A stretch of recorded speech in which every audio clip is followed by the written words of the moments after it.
নমস্কাৰ বন্ধুসকল, আজি কিছুমান শাক পাচলিৰে ভিডিঅ'টো বনাবলৈ প্ৰথমে দেখালোঁ আপোনাৰ নেমু, এয়া অমিতা লাগি আছে।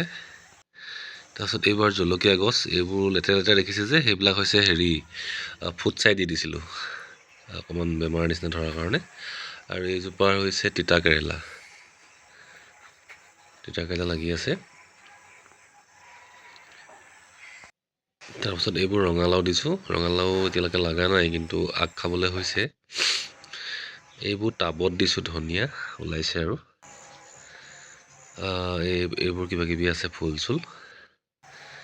তাৰপাছত ইয়াতে গাজৰ আছে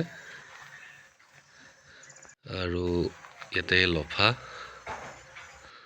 তাৰপিছত এয়া মৰিচা, এয়া ৰঙা মৰিচাটো। তাৰপাছত এইফালে আহি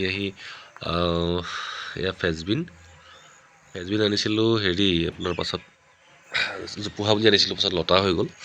এইবোৰ ফ্ৰেঞ্চবিন আছে আৰু ইয়াতে ধনিয়া দিছোঁ, ওলাইছে আৰু তাৰপিছত এইখিনি পালেং ওলাইছে, এইফালে মৰিচা ওলাইছে সেউজীয়াটো, এইবোৰ মূলা, এইখিনি মূলা, এইবোৰ আকৌ ফ্ৰেঞ্চবিন খুটি পুটি, এইটো চিনি পাইছেনে? এইটো পিৰালি পালেং। তাৰপিছত এইখিনি লাই দিছোঁ, ইয়াতে আছে বিট ওলাইছে আৰু পুলিবিলাক। তাৰপাছত এইবোৰ কবি পুলি, ওলকবি ফুলকবি বন্ধা চব মিক্সকৈ আছে। তাৰপিছত এয়া লাই আৰু এয়া দুই এক শাক পাচলি।